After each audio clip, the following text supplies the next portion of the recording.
یہ ناسمجھی کی بات ہے. دینداری ہم اس کو نہیں کہہ سکتے. دینداری ہوتی تو آپ پیسہ سود پہ لیتے ہی نہیں.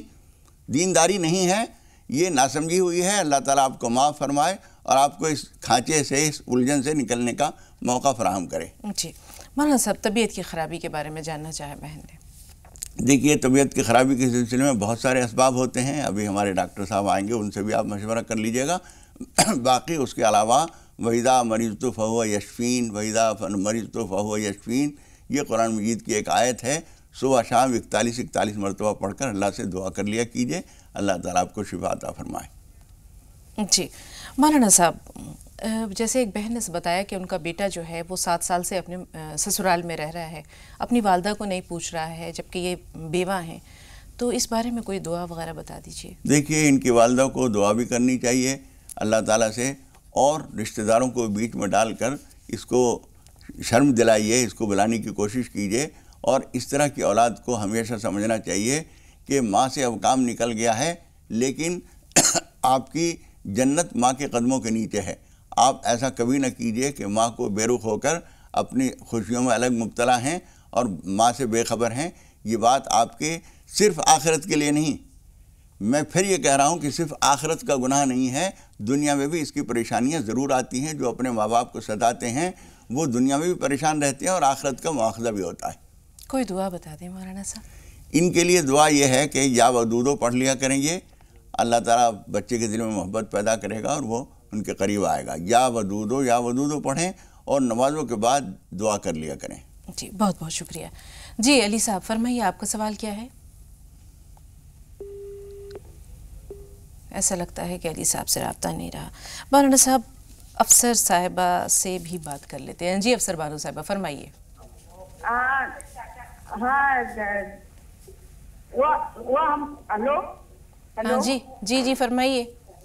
ہاں وہ ہماری ایک لڑکی ہے, وہ اچانک اسکول کو جانے کو نہ بول رہی. اس کی عمر کیا ہے؟ میں گوا سے بول رہی ہوں. بچی کی عمر کیا ہے؟ بچی کی عمر 17 سال کی ہے. اچھا, آپ نے کہا وہ اسکول نہیں جانا چاہتی, یہی کہہ رہی ہیں نا؟ 17 سال کی. مولانا صاحب شاید یہی مسئلہ ہے کہ وہ اسکول نہیں جانا چاہتی. جی دیکھیے, کوئی بچہ بھی جانا نہیں چاہتا, شوق دلایا جاتا ہے, کچھ لالچ دلایا جاتا ہے, تمہیں فلاں چیز تحفہ دیں گے, یہ چیز دیں گے, اسکول جاؤ, کالج جاؤ, اس طرح کی پیار محبت سے سمجھایا جاتا ہے. بچے عام طور پر شوق نہیں رکھتے, لیکن شوق دلایا جاتا ہے. کبھی نرمی سے کبھی سختی سے تعلیم جاری رکھنی ہی چاہیے. اس کے لیے ان بچوں کے لیے آپ یہ کیجئے کہ جب نماز پڑھتی ہیں تو جانماز کے سامنے پانی کی بوتل رکھ دیا کریں, اس پہ دم کر کے وہ بچوں کو پلائیں, ان میں شوق بھی پیدا ہوگا اور فرما بردار بھی ہو جائیں گے آپ کے. جی صاحب, جب بچے بہت چھوٹے ہوتے ہیں, پہلی بار جاتے ہیں تو بہت روتے ہیں, لیکن جب دوستی ہو جاتی ہے اور وہاں کا ماحول اچھا لگنے لگتا ہے تو پھر وہ جانے کے لیے ضد کرتے ہیں. جیسے آپ نے فرمایا, ہو سکتا ہے یہاں یہ بات ہو کہ وہ لڑکی شاید ٹیلی ویژن یا دوسری تفریحات میں زیادہ اس کا دل لگ گیا ہو, پڑھائی سے اس کا دل اچاٹ ہو رہا ہو, اس لیے نہیں جانا چاہتی. ایک بات یہ بھی ہو سکتی ہے کہ شاید وہاں کوئی ایسی چیز ہو جس کی وجہ سے وہ خوف زدہ ہے یا وہ اسے وہ چیز پسند نہیں آ رہی, کوئی اسے ستا رہا ہے. تو اس پہلو کی طرف بھی دھیان دینے کی ضرورت ہے, رکھنے کی ضرورت ہے کہ کوئی بچہ یا بچی اسکول کالج جانے سے جو پرہیز کر رہے ہیں وہ کہہ نہیں رہے ہیں, ان سے ان راز جاننے کی کوشش کیجیے. کیا وجہ ہے, کیوں نہیں جانا چاہتی ہو, پیار سے پوچھئے. ممکن ہے کوئی بات ہو واقعتاً وہ چیز پریشانی کی ہو. جی نصرت صاحبہ فرمائیے, آپ کا سوال کیا ہے؟ نصرت صاحبہ میں سن پا رہی ہیں؟ ہلو جی بھائی اپنا سوال بتائیے. السلام علیکم. وعلیکم السلام. ہاں میں منصور بول رہا ہوں. جی استقبال ہے آپ کا بھائی, فرمائیے سوال کیا ہے؟ ہاں جی جی بتا دیں. ہیلو جی بولیے. السلام علیکم. وعلیکم السلام. جی بہن یہ پوچھنا چاہ رہی تھی میں, یہ کیا نام ہے, میرے پورے جسم میں درد رہتا ہے, یہ ٹانگوں وانگوں میں, اس میں سب میں بہت ہی درد ہوتا, پیچھے سب. جی یہ درد موسمی ہے, یہ ڈاکٹر صاحب سے اس سوال کا تعلق ہے, اس لیے دریافت کرنا چاہ رہے ہیں کسی خاص موسم میں یہ درد ہوتا ہے یا آپ کو ہمیشہ ہی درد رہتا ہے؟ بہت دن سے درد ہے یہ. چلیں. اور خواب میں جو ہوں میں دیکھتی ہوں زیادہ تر, ہاں شادی ہو تو بھی دیکھتی ہوں زیادہ تر, اپنی یا کسی اور کی بھی. کاروبار کے تعلق سے تو ٹھیک ہے, آپ کی بات پہنچ رہی ہے. خواب میں آپ کیا دیکھتی ہیں ذرا بتائیے. شادیاں خواب میں یہ دیکھیں گے عادت شادی کو تو شادیاں دیکھتی ہیں، ٹھیک ہے جی مولانا صاحب۔ دیکھیے شادی کی تعبیر کبھی کبھی غمی سے بھی ہوتی ہے۔ آپ بتا رہے ہیں کاروبار بالکل ٹھپ ہے، اس کا مطلب یہ کہ وہ شادی کا مطلب یہاں پریشانی ہوتی ہے۔ آپ لوگوں کو چاہیے کہ ایک تو بار بار نماز استغفار پڑھیے، نماز توبہ اور نماز پناہ پڑھیے، اور کاروبار کے لیے یا اللہ یا رحمان یا رزاق صبح سویرے شروع میں کم سے کم 313 مرتبہ پڑھیے، پھر اس کے بعد جب کوئی کام سلسلہ شروع ہو جائے تو اس کے بعد 100 مرتبہ کر دیجیے، اور صبح سویرے کام کی کوشش میں نکلا کیجیے، امید ہے انشاءاللہ کامیابی ملے گی۔ جی بہت بہت شکریہ مولانا صاحب۔ اور جہاں تک جسم میں درد کا سوال ہے تو اس کے لیے تھوڑا سا انتظار، پروگرام کے آخری سیگمنٹ میں ڈاکٹر محمد اسلم خان صاحب ہوں گے اسٹوڈیو میں موجود، تب انشاءاللہ آپ کو مسئلہ ان سے بیان کریں گے۔ فی الحال یہاں ہم لے رہے ہیں ایک چھوٹا سا بریک۔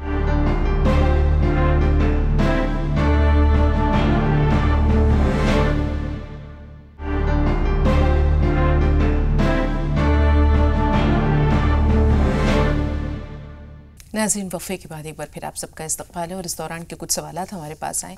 ایک اہم سوال یہ ہے مولانا صاحب کہ اس موقع پر بہت سے لوگ ایصال ثواب بھی کرتے ہیں، کچھ صدقہ و خیرات بھی کرتے ہیں، غرباء اور مساکین کو کھانا بھی کھلاتے ہیں۔ میرا مقصد یہ 9 اور 10 محرم الحرام سے ہے کہ ایسے میں ایصال ثواب کے لیے یا غرباء و مساکین کو کھانا کھلانے کے لیے کیا طریقہ اور ہونا چاہیے جس سے کہ ہم شہداء کربلا کو اپنا خراج عقیدت بھی پیش کر سکیں، ایصال ثواب بھی کر سکیں؟ اس سلسلے میں حضور اکرم صلی اللہ علیہ وسلم کی ایک حدیث ہمیں ملتی ہے۔ ابھی شہادت کا واقعہ اور کربلا کا واقعہ تو ابھی بہت دور ہے۔ حضور اکرم صلی اللہ علیہ وسلم نے یہ بات فرمائی ہے، من وسع علی عیالہ یوم عاشوراء وسع اللہ علیہ سائر سنتہ۔ جو آدمی عاشورہ کے دن اپنے اہل خانہ اور اپنے متعلقین کے لیے ذرا کشادگی سے خرچ کرے گا، اللہ تعالیٰ پورے سال اس کو خوشحالی عطا فرمائے گا۔ اس وجہ سے بھی اور شہداء کربلا کے ایصال ثواب کے لیے اور بھی دوسرے لوگوں کو راحت پہنچانے کے لیے اچھا ہے کہ ان دنوں میں آدمی زیادہ سے زیادہ کھانا بنائے، تقسیم کرے، غرباء مساکین کو کھلائے، اور ان حضرات کو جنہوں نے اپنی جانیں قربان کی ہیں ان کے لیے بھی ایصال ثواب کرے، اور اس حدیث پر عمل بھی ہو جاتا ہے۔ بہت بہت شکریہ مولانا صاحب۔ نور صاحب فرمائیں، آپ کا سوال کیا ہے؟ نور بھائی ہمیں سن پا رہے ہیں؟ السلام علیکم۔ وعلیکم السلام ورحمۃ اللہ وبرکاتہ۔ جی ہمارا سوال ہے کہ جس دن امام حسین رضی اللہ تعالیٰ عنہ شہید ہوئے وہ کون سا دن تھا؟ جی رئیس بھائی آپ کا سوال کیا ہے؟ میرا میم یہ سوال ہے کہ جیسے مجھے 10 محرم میں روزہ رکھنا ہے ہاں اور یا 9 محرم کو روزہ رکھنا ہے، جی تو اس کے لیے یا تینوں روزے رکھنے ہیں یا 2 روزے رکھنے ہیں؟ جی دونوں سوالات بہت اچھے ہیں۔ جی مولانا صاحب دیکھیے جب حضور اکرم صلی اللہ علیہ وسلم مدینہ منورہ تشریف لائے تو یہودی روزہ رکھا کرتے تھے عاشورہ کے دن کا، 10 تاریخ کا محرم کی۔ حضور اکرم صلی اللہ علیہ وسلم نے پوچھا کہ یہ روزہ کیسا ہے؟ تو لوگوں نے بتایا، یہودیوں نے کہا کہ آج کے دن حضرت موسیٰ علیہ السلام کو خدا پاک نے فرعون کے عذاب سے نجات دی تھی، فرعون غرق ہوا تھا، اس شکریہ میں حضرت موسیٰ علیہ السلام نے یہ روزہ رکھا تھا۔ تو حضور اکرم صلی اللہ علیہ وسلم نے اس وقت فرمایا تھا، نحن احق بموسیٰ منکم، ہم موسیٰ کے تم سے زیادہ حقدار ہیں۔ اس لیے حضور اکرم صلی اللہ علیہ وسلم نے اس دن اعلان کرایا کہ کسی نے اگر اب تک کھایا پیا نہ ہو تو وہ روزے کی نیت کر لے، اور آئندہ پھر ہمیں روزہ رکھیں گے۔ اس کے بعد حضور اکرم صلی اللہ علیہ وسلم نے اس مشابہت سے بچنے کے لیے آپ نے فرمایا تھا کہ آئندہ اس کے ساتھ 9 کا روزہ بھی رکھیں گے۔ بعض روایتوں سے معلوم ہوتا ہے کہ 10 کے ساتھ 11واں بھی رکھیں گے۔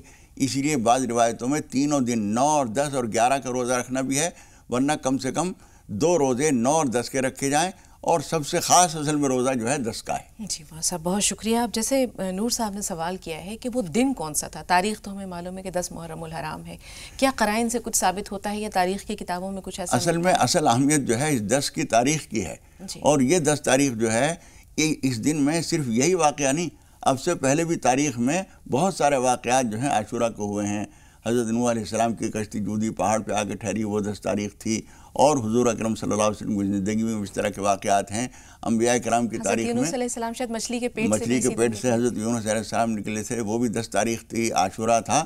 تو عاشورہ کی اہمیت صرف اس واقعے کی وجہ سے نہیں، بلکہ پہلے سے قدیم دور سے یہ چیز چلی آ رہی ہے، اسی میں یہ واقعہ بھی ہوا۔ جی تبسم صاحب اگلی کالر ہے، فرمائیے سوال کیا ہے؟ تبسم صاحب ہمیں سن پا رہی ہیں؟ ایسا لگتا ہے ان سے رابطہ نہیں رہا. اسی سوال سے، نور صاحب کے سوال سے ذہن میں یہ بات آئی کہ ہم قیل اور قال اور کثرت سوال میں الجھے رہتے ہیں مولانا صاحب. جیسے آپ نے فرمایا کہ اس دن کی اہمیت نہیں ہے، اس تاریخ کی اہمیت ہے. اس تاریخ سے ہمیں جو سبق ملتا ہے یا جو ہم نصیحت حاصل کرنا چاہتے ہیں، ہماری توجہ اس پر ہونی چاہیے. جی ہاں، اصل چیز جو ہے وہ یہ ہے کہ اس دن جو واقعہ ہوا، جو کربلا کا واقعہ ہوا، اس کا اصل میسیج اور اس پیغام کیا ہے، شہداء کربلا کا کیریکٹر، ان کی زندگی کیا ہے. جیسے ابھی تذکرہ آیا تھا کہ نماز کے لیے اتنے سخت حالات میں بھی وہ نماز سے غافل نہیں ہے. ظہر کی نماز بھی وقت پہ پڑھی، عصر کی نماز بھی وقت پہ پڑھی، جان رہے یا جائے، لیکن اللہ کا حکم جو ہے وہ پورا ہونا چاہیے. یہ جذبات، یہ چیزیں ہمارے سیکھنے کی ہوتی ہیں. یا روزہ ہے، وہ بھی ایک اہم چیز ہے. اسی طریقے سے ہم نے بہت سارے لوگوں کو دیکھا ہے کہ تنگ دستی کے باوجود 10 تاریخ کو کچھ نہ کچھ کھانا بنوا کر اور وہ غربا مساکین کو ضرور کھلاتے ہیں. اس لیے کہ خود اس حدیث سے معلوم ہوتا ہے، جس کو حافظ ابن عبدالبر النمری نے صحیح مسلم کے معیار کی حدیث قرار دیا ہے. یہ حدیث جو ہے اس پر ہمیشہ سے ہم دیکھتے ہیں، اپنے بچپن سے اور اس سے پہلے سے بھی دنیا اس پر عمل پیرا رہی ہے. جی، ایک کالر اور ہیں، اپنا نام بتائیے. جی بہن، اپنا نام بتائیں. جی ارشد بھائی فرمائیے، سوال کیا ہے؟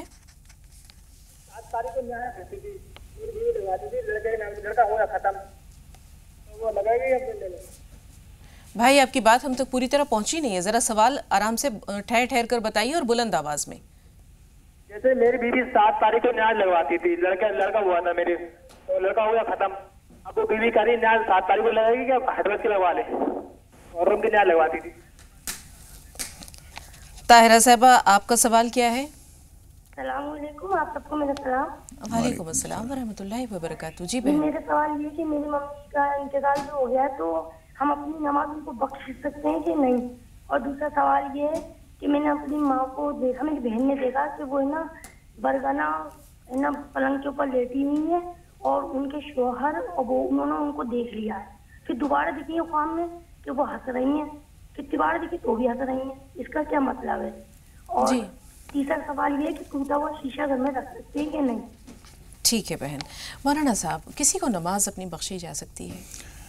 نماز کی بجائے ان کو چاہیے کہ قرآن مجید کی تلاوت کر کے وہ ثواب پہنچائیں، کھانا کھلا کر 1 2 4 جو گنجائش ہو وہ کھلا کر وہ ثواب پہنچائیں. نماز تو اپنا ایک فریضہ ہے، وہ خود ہی ادا کرنا ہوتا ہے. جی، اب سمیہ کا سوال شامل کر لیتے ہیں، پھر باقی 2 سوالوں کے بارے میں جانیں گے.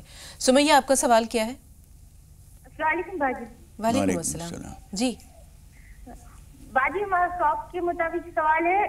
ہم نے خواب میں دیکھا تھا کہ ہم ایک مزار کے سامنے، درگاہ کے سامنے کھڑے ہیں اور ہم وہ درگاہ میں دعا کر رہی کہ ہماری شادی ہو جانا اور ہم کچھ کریں گے. تو ایک غیر مسلم لڑکی کہی تھی ہمیں کہ تم پھول چھوڑو درگاہ پر، تمہارا کام، ندی میں پھول چھوڑو، تمہارا کام ہو جائے گا. جی، آپ کی شادی ہو گئی؟ جی نہیں ہوئی. اور دوسرا سوال ہے باجی. نہیں، فی الحال سمیہ ہمارے پاس وقت کم ہے، ایک ہی سوال لے پائیں گے کیونکہ 2 سوالات ہمارے پاس ادھر اور بھی محفوظ ہیں. بہت معذرت خواہ ہیں کہ انشاءاللہ کسی اور دن آپ کا وہ سوال ضرور شامل کر لیں گے. مولانا صاحب، پہلے سمیہ کا ہم سوال لے لیتے ہیں خواب کے بارے میں، پھر باقی سوالوں کی طرف آئیں گے. کیا سوال خواب ہے؟ یہ جو کسی درگاہ کے سامنے کھڑی ہیں اور کچھ کسی نے پھول چڑھانے کے لیے کہا ہے. دیکھیے، وہ پھول ندی میں ڈالنے کے لیے کہا ہے. ہر آدمی کا اپنا اپنا طریقہ ہے. آپ کے لیے اچھا یہ ہے کہ نماز حاجت پڑھیے اور اللہ تعالیٰ سے دعا کیجیے.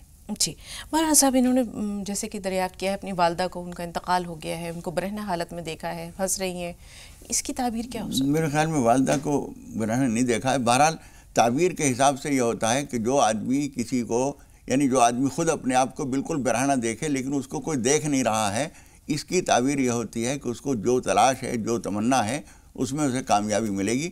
لیکن یہ ان کو کسی والدہ کو اگر مرحومہ کو دیکھا ہے، اس کے لیے ان کو چاہیے کہ 1 2 جوڑا جیسے کچھ گنجائش ہو، کسی اللہ والی خاتون کو جو نماز کی پابند ہو اس کو 1 جوڑا دے دیں اور ثواب کی نیت ان کے لیے کر لیں. آخری سوال بہت اختصار کے ساتھ، گھر میں ٹوٹا ہوا شیشہ رکھنا کیسا؟ مناسب نہیں ہے.